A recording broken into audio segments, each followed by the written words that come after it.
कुठे नरसिंह? काय झालं त्याला? कोणी हल्ला केला? काय झालं काय? हळू हळू सगळं सांगतो. एसीपी मॅडम आणि त्यांचे ऑफिसर शेलार त्यांच्या गाडीमधनं साहेबांना घेऊन चालले होते. वाटेमध्येच हल्ला झाला. त्यामध्ये ऑफिसर शेलार आणि 2 हल्लेखोर मारले गेले. आम्ही त्यांच्या गाडीच्या मागोमागच होतो म्हणून बरं झालं. म्हणून तर आम्हाला नीलम महाजनांना आणि साहेबांना इकडे घेऊन येत आलं. तुमच्यासाठी आनंदाची बातमी आहे.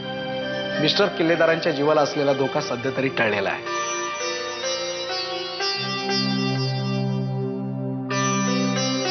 पांडुरंगाची कृपा आहे, बाकी काही नाही. मी त्यांना भेटू शकते? डॉक्टर साहेब शुद्धीवर आले? नाही नाही, अजून तरी नाही. पण ऑपरेशन सक्सेसफुल झालंय. पण ते शुद्धीवर आलेले नाहीत. पण तुम्ही काळजी करू नका, लवकरच ते शुद्धीवर येतील. निदान लांबून तरी पाहू शकते का? मी जाऊन भेटू शकते का?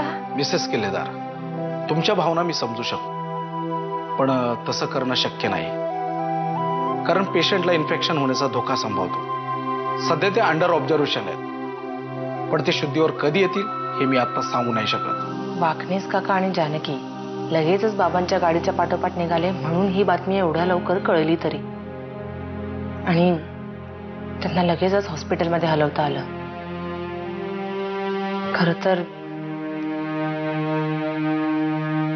या सगळ्यासाठी आपण जानकीला धन्यवाद द्यायला हवे.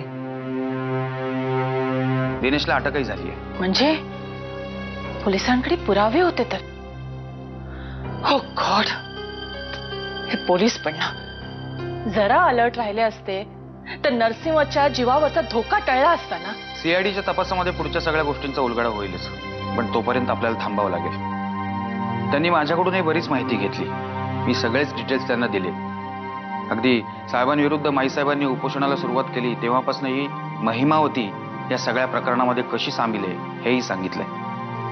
याशिवाय तो विक्रांत महाडिक आणि त्याचा पीए दिनेश यांनी साहेबांविरुद्ध काय काय कारवाया केल्यात याचीही माहिती मी त्यांना दिली आहे. बर, त्या महिमावती त्यांचं काय कळलं का? ती अंडरग्राऊंड आहे, शोध चालू आहे तिचा. वाकणीस, आपल्याला ही महिमावती सापडली पाहिजे.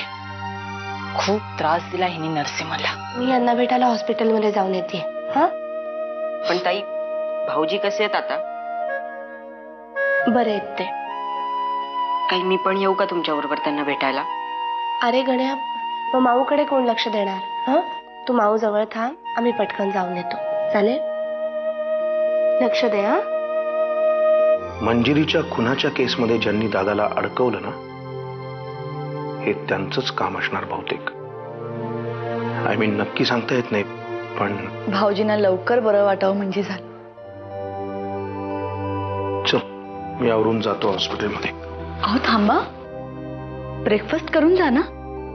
मी पांडूला सांगते ब्रेकफास्ट पण मला. आणि इथली काळजी करू नका, मी आहे इथे सांभाळायला. मिस्टर नरसिंह किल्लेदार ट्रीटमेंटला उत्तम रिस्पॉन्स देत आहेत. त्यामुळे लवकरच ते रिकव्हर होतील. Thank you very much. थँक्यू.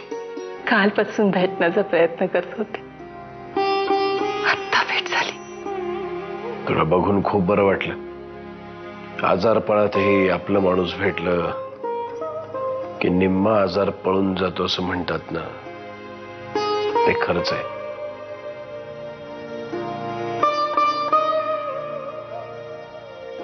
हे बघ, आता दुसरा कुठलाही विचार आणायचा नाही मनात.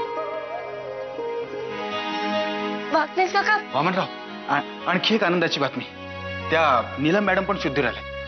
देवच पावला म्हणायचं. त्यांनी खूप केलंय दादासाठी. बरं, डॉक्टरांनी आपल्याला बोलवलंय. काही फॉर्मॅलिटीज पूर्ण करायच्या. येत आहे का? ओके, विचार नाही का? चला जानकी, तू इथेच थांब, आम्ही जाऊन येतो. नाही, मी यांना भेटते. बरं, भेट.